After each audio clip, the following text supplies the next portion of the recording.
प्यारे साथियों, आप सभी लोगों का हमारे चैनल सौर करियर पढ़ने में बच्चों आप लोगों को बहुत बहुत स्वागत है।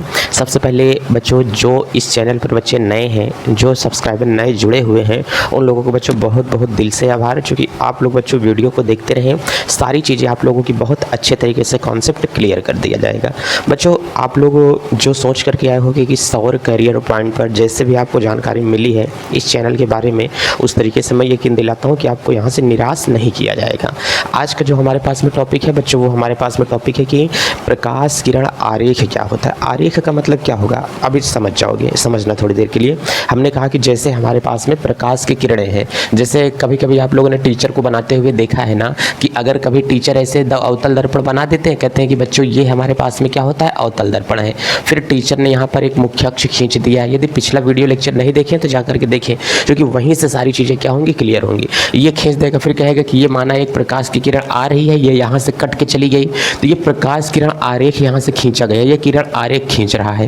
मतलब कोई प्रकाश की किरण दर्पण पर टकराती है तो टीचर नीचे क्यों मोड़ दे रहा है, टीचर ऊपर क्यों नहीं मोड़ दे रहा है, इसको हम लोग सीखने वाले हैं।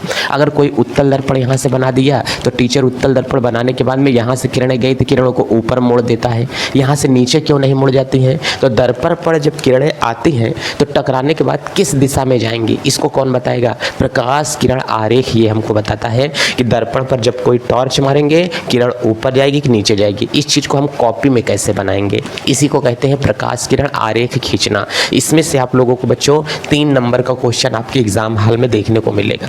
ठीक है, 2 नंबर चित्र के लिए, 1 नंबर के इसकी परिभाषा के लिए आपको यहाँ से देखने को मिलेंगे। तो ये जो हेडिंग है पेपर में 3 नंबर के लिए आपके है, तो बहुत बेहतरीन तरीके से इसको देखना, एकदम आसान है, पानी पानी है, कोई दिक्कत इसमें आपको नहीं होगी। चलिए हम लोग देख करके चलते हैं और आगे की चीज़ें कि आज हम लोग और आगे क्या करके चलेंगे। तो बच्चों पहले हम लोग देख के चलेंगे प्रकाश किरण आरेख। ठीक है, दोनों दर्पण में बच्चों समझ के चलेंगे, अवतल दर्पण और उत्तल दर्पण दोनों में।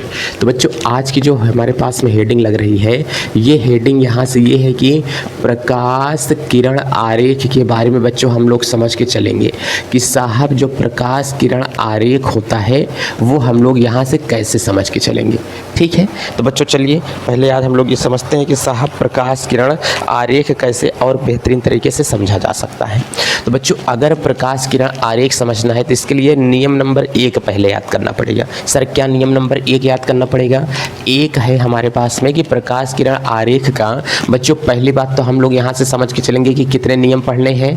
अगर हम लोग यहाँ से 3 नियम पढ़ लेते हैं, हमने ये बनाया है नियम, अब यहाँ से देख के चलो, फिर उसके बाद में बच्चों यहाँ से हम लोगों को क्या पता चलेगा, द्वितीय नियम यहाँ से समझ लेंगे हम लोग। चलिए सर दूसरा नियम, फिर उसके बाद बच्चों तीसरा नियम मिल जाता है जिसे हम लोग क्या कहते हैं कि तृतीय नियम कहा जाता है। अगर ये कॉन्सेप्ट इतना आप लोगों के माइंड में चल रहा है, क्लियर है, तो बहुत बेहतरीन तरीके से सारी चीज़ें आपको कवर कर दी जाएंगी। टोटल कितने नियम है सरकार? 3 नियम है बच्चों। आप प्रकाश किरण आरेख के नाम पर टोटल कितने नियम पढ़ाए जाते हैं? सर 3 नियम हम लोगों को पढ़ाए जाते हैं। अगर ये 3 नियम क्लियर हो गए तो पेपर में गर्दा मचा करके आओगे, धुआं धुआं उड़ा करके आओगे। सर पहला नियम पहले हमको बताइए। हमने कहा कि बच्चों अगर यहाँ से हम लोग प्रथम नियम देख करके चलते हैं, जिससे बच्चों फर्स्ट रूल हम लोग देखेंगे, तो प्रथम नियम ये हमारे पास में इसका क्या होगा, पहला नियम क्या होगा? सर पहला नियम हमको ये कहता है चाहे कोई अवतल दर्पण हो चाहे कोई उत्तल दर्पण। हमने कहा ठीक है, चाहे कोई अवतल दर्पण हो, तो सर हमने एक यहाँ से अवतल दर्पण बना लिया और एक हम यहाँ से उत्तल दर्पण बना लेते हैं। ठीक है सर, हमको ये भी समझ में आया। अब कह रहे हैं कि अगर ये अवतल दर्पण है तो पॉलिश कहाँ पे करो, बाहर की ओर करते हैं। हाँ भाई बिल्कुल बाहर की ओर करते हैं। अब हमने कहा ये भी दर्पण है तो इसके पॉलिश अंदर की ओर करेंगे तभी उत्तल दर्पण बनेगा। हमने कहा हाँ भाई साहब ये उत्तल दर्पण बनेगा। अब आप लोग ये देखो, ये दर्पण है, इसके सामने हम लोग एक मुख्य अक्ष की रेखा खींच के जाएंगे कि नहीं? कह रहे हैं कि बिल्कुल सर ये एक मुख्य अक्ष होगा। अच्छा यहाँ पर जो बिंदु होता है उसे हम लोग क्या कहते हैं? सर ध्रुव कहते हैं। यहाँ पर जो बिंदु होगा साहब उसे क्या कहेंगे? फोकस कहेंगे। यहाँ पर जो बिंदु होगा उसे क्या कहेंगे? वक्रता केंद्र कहेंगे। जब यहाँ से बहुत पीछे अगर हम लोग चले जाते हैं तो बहुत दूर जो होता है उससे बच्चों हम लोग क्या कहते हैं? अनंत कहते हैं। क्या कहते हैं? अनंत कहा जाता है। इसका मतलब इनफाइनाइट होता है। तो कह रहे हैं कि जब किसी दर्पण के सामने कोई प्रकाश की किरण अनंत से आती है, मतलब बहुत दूर से प्रकाश की किरण चली आ रही है, जब वो दर्पण पर पड़ेगी, जब वो दर्पण पर क्या होगी बच्चों? टकराती है। तो हमने कहा कि देखो बहुत दूर से किरण किरण आई, दर्पण पर टकरा गई, तो दर्पण पर टकराने के बाद ये लौटेगी हमेशा वहाँ से फोकस से होकर के चली जाएगी। अनंत से आने वाली किरणें दर्पण के फोकस को काटती हुई चली जाती हैं। बच्चों इतना नियम समझ में आ गया। ये इसका नियम नंबर 1 है कि जब कोई प्रकाश की किरण अनंत से आती है तो वो फोकस से होकर के चली जाती है। अनंत से आने वाली किरणें किसको काट करके चली जाएंगी? फोकस को काट के चली जाएंगी। ध्यान से समझ करके रखना, ये किरण कहाँ से आ रही है साहब? अनंत से। किसको काट के जाएगी? फोकस को काट के चली जाएगी। हमेशा ये चीज़ इतना आप लोग याद करके रखना, ये हमेशा आपको कहीं न कहीं बच्चों काम ही देगा कि अनंत से आने वाली किरणें फोकस को काट करके चली जाती है। देखो मैंने कहा अनंत से किरण आ रही है, फोकस को काट के चली जाएगी, निकल जाएगी, इस दिशा में ये चली जाएगी। तो आपको समझ में आया कि फोकस को आर पार करके चली जाएगी, ये किरण काट करके चली जाएगी। तो बच्चों इतना समझ के रखना कि कोई किरण अगर है तो वो अनंत से आ रही है तो हमेशा किसको काट करके जाएगी? फोकस को काट करके चली जाएगी। जैसे कहते हैं कि तुम अगर अपने विद्यालय में आओगे तो गेट से होकर के ही आओगे। अब ऐसा थोड़ी है कि विद्यालय की बाउंड्री को फांद करके आओगे, ऐसे लड़के करते हैं। लड़कियां तो ऐसा करती नहीं है ना, वो लोग गेट से ही जाएंगे। लेकिन विद्यालय में जाने का नियम क्या है कि गेट से ही होकर के अंदर आएंगे। क्लास में टीचर्स होंगे तो मे आई कम इन सर ही बोल करके आप लोग अंदर जाओगे, बिना पूछे नहीं अंदर जाओगे। तो कुछ नियम होता है। क्लास में तो दूसरी क्लास से भी कूद करके अंदर जा सकते हैं। किसी किसी लोगों की बाउंड्री ऐसी होती है कि स्कूल की बाउंड्री को फांद करके स्कूल में जाया जा सकता है, लेकिन वहाँ पर गेट का कोई मतलब नहीं होता। हालांकि अब विद्यालयों में ऐसा नहीं होता है। अगर लड़कियाँ शाम का खाना बनाती हैं तो मम्मी से एक बार जरूर पूछते हैं, मम्मी आज शाम को खाने में क्या बनाए? वे पूछते हो ना, अगर ना पूछो तो क्या नहीं चल सकता है? बन सकता है, लेकिन नियम क्या है? पूछने का। तो उसी तरीके से दर्पण में जो प्रकाश की किरणें आएंगी हमारे पास में, अगर अनंत से आ रही है तो हमेशा वो किरणें क्या होती हैं? फोकस को काट करके चली जाएगी। इतनी बातें समझ में आ रहा है कि नहीं? कि मुख्य अक्ष के समांतर आने वाली किरणें, बात समझ में आ रहा है ना? जो मुख्य अक्ष के समांतर किरण आ रही, चाहे तो इसको अनंत बोल दो और चाहे तो इसको आप लोग क्या बोलो? मुख्य अक्ष के समांतर किरण बोलो। अच्छा, मुख्य अक्ष के समांतर का मतलब क्या? जैसा मुख्य अक्ष है वैसे सीधी ये भी आ रही है, यहाँ का भी डिस्टेंस बराबर है, यहाँ का भी डिस्टेंस बराबर है। समांतर रेखा वही कहते हैं ना, जब दो रेखाओं के बीच की दूरी सभी जगहों पर समान हो, ऐसी रेखा को समांतर रेखा कहते हैं। तो ये रेखा मुख्य अक्ष के समांतर है, ये किसको काट के चली जाएगी? फोकस को काट के चली जाएगी। सर ये उत्तल दर्पण है, उत्तल दर्पण का ये हम लोग बना देते हैं। ये इसका क्या होगा सर? ध्रुव होगा।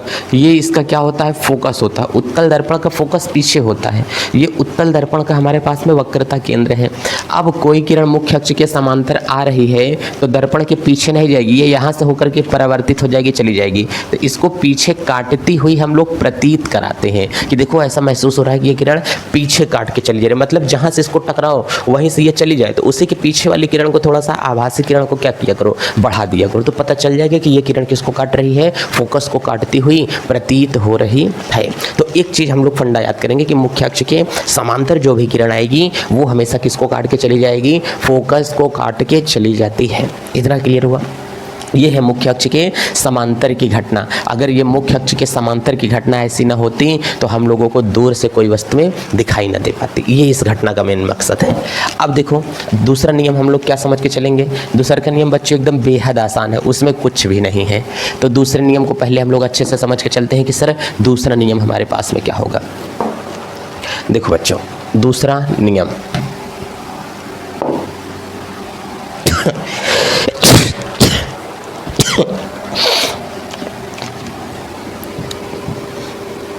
द्वितीय नियम।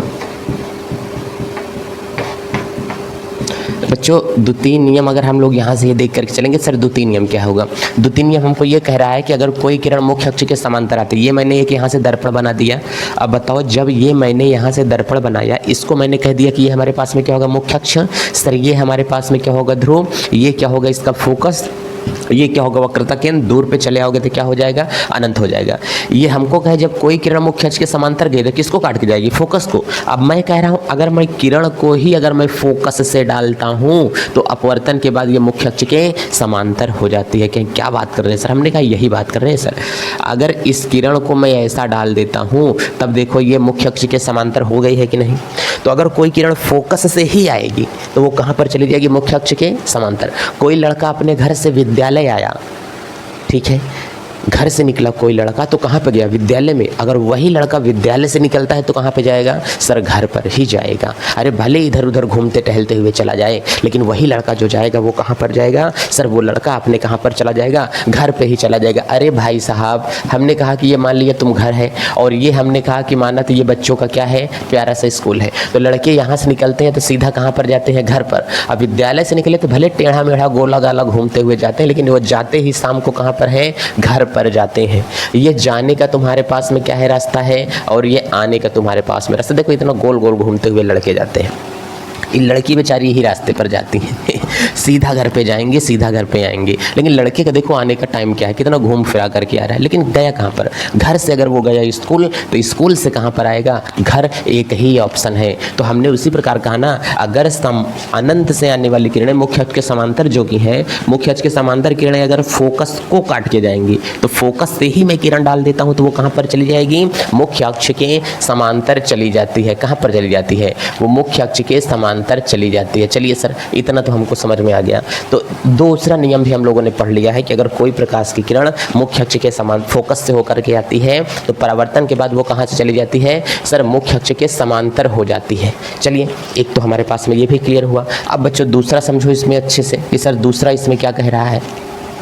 दूसरा वाला बच्चों हमारे पास में ये कह रहा है कि आप समझें, फिर हमको क्या होगा? तीसरा नियम समझ के चलेंगे। सर तृतीय नियम क्या कहलाएगा? चलिए, तृतीय नियम हमको ये कह रहा है कि तृतीय नियम, तीसरा नियम ये कहेगा कि यदि कोई प्रकाश की किरण वक्रता केंद्र पर आती है, कहाँ पर आती है? वक्रता केंद्र पर आती है, तो हमेशा हमने कहा कि ये हमने एक दर्पण बना लिया। और बच्चों ये हमारा जो दर्पण मैंने यहाँ से बनाया है ये दर्पण है। ये दर्पण का इसका क्या होगा? ध्रुव होगा। ये दर्पण का क्या होगा? P होगा। और ये दर्पण का क्या होगा? C होगा।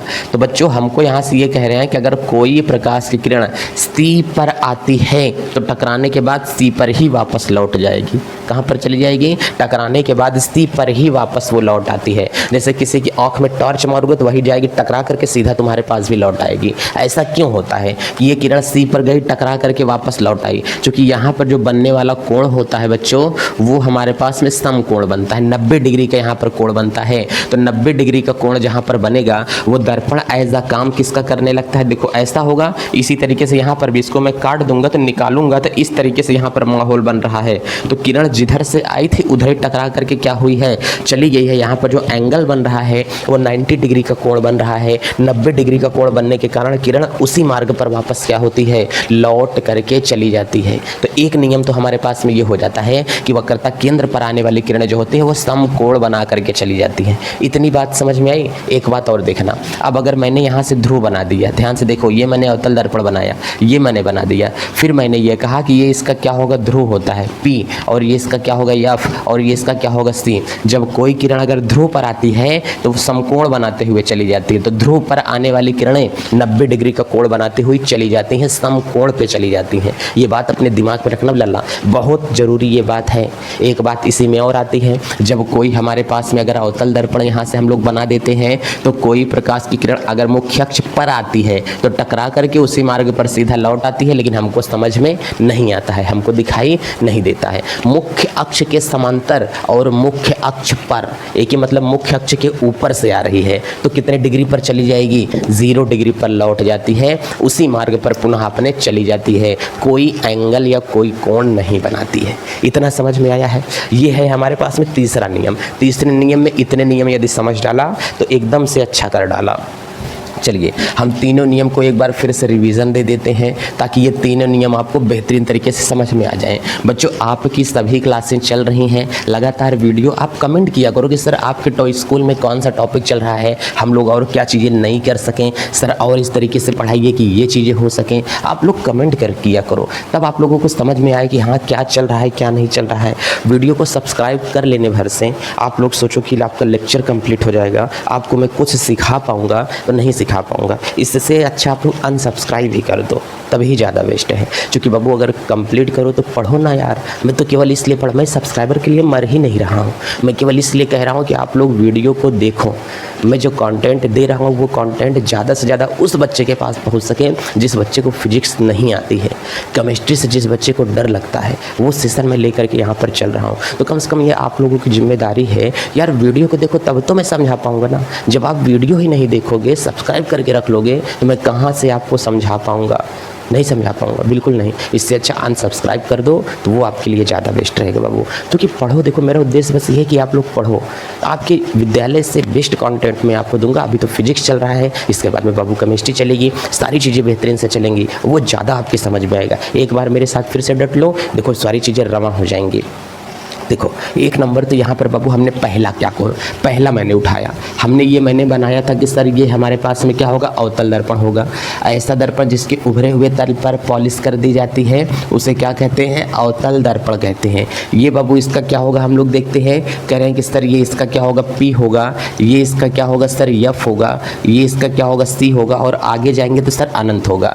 अनंत से आने वाले किरण यदि वे मुख्य अक्ष के समांतर हैं, यदि वे मुख्य अक्ष के समांतर है तो बाबू मुख्य अक्ष के समांतर जो किरणें आती हैं वो टकराने के बाद किसको काट के चली जाती हैं बाबू, टकराने के बाद वो फोकस को काट के चली जाती हैं। इस चित्र पर प्रैक्टिस ज़्यादा कर लेना, क्योंकि ये बहुत ज़्यादा आपके काम आने वाली है। तो ये मुख्य अक्ष के समांतर गई, लेकिन काटती हुई किसको चली जाती है, फोकस को काटती हुई चली जाती है। एक नंबर का चित्र। इसी के बाद मैंने आपको जस्ट दूसरा बनाया कि अगर ये हमारे पास में अवतल दर्पण है, ध्यान से देखना, अगर मैंने ये कहा कि अगर ये हमारे पास में अवतल दर्पण है तो ये उभरे हुए तल, ऐसा दर्पण जिसके उभरे हुए तल पर पॉलिश कर दें वो कौन सा दर्पण होगा सर, अवतल दर्पण। ये इसका क्या होगा, मुख्य अक्ष होगा। ये इसका क्या होगा, ये फोकस होगा। ध्यान से देखो, फोकस होगा, ये ध्रुव होगा, और ये इसका क्या होगा, वक्रता केंद्र C होगा। कह रहे हैं कि साहब जब कोई किरण C से आती है तो, सॉरी कहाँ से, F से अगर कोई प्रकाश की किरण अगर मैं डाल दूंगा तो जब यहाँ से आई यहाँ पर चली गई, तो अगर ये किरण यहाँ से अगर इधर ये किरण हमारी चली जाती है तो इसका मतलब हम लोग अगर जिक्र करेंगे कि ये किरणें कहाँ पर चली गई हैं, तो हम समझते हैं कि फोकस से आने वाली किरणें कहाँ पर हो करके चली जाती हैं। तो इसका मतलब ये है बच्चों कि फोकस से किरण अगर आएगी तो परावर्तन के बाद कहाँ से चली जाती है, मुख्य अक्ष के समांतर। बच्चों ध्यान से देखो, ये किरण कहाँ पर जा रही है, मुख्य अक्ष के समांतर ये किरण हमारे पास में हो जा रही है। इतनी बातें आपको समझ में आई कि नहीं? तो ये किरणें फोकस से होकर के जा रही हैं, तो परावर्तन या अपवर्तन के बाद में ये मुख्य अक्ष के समांतर हो जाती हैं। इतनी चीज़ें समझ में आई हैं। जस्ट इसी का उल्टा ये टॉपिक है, यहाँ से आई यहाँ पर चली गई तो ये यहाँ से आएगी तो यहाँ पर चली जाएगी। अगर कोई विद्यार्थी घर से आ रहा है स्कूल तो स्कूल से भी जाएगा घर।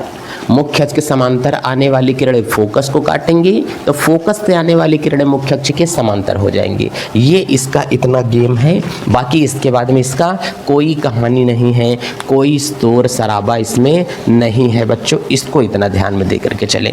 चलिए सर, एक चीज़ तो हमारे पास में ये क्लियर हो गई। हाँ बच्चों, और देख करके चलो साहब, इसमें का एक चित्र नंबर 3 भी आपने बनवाया। हमने कहा हाँ मुझे याद है कि मैंने जो चित्र नंबर 3 बनवाया वो भी बहुत ज़्यादा ज़रूरी है। सर इसको देखिए, पहले कह रहे हैं कि सर एक मैंने यहाँ से अवतल दर्पण बना दूँ। सर हमने कहा हाँ बाबू, अवतल दर्पण आप यहाँ से बना दो।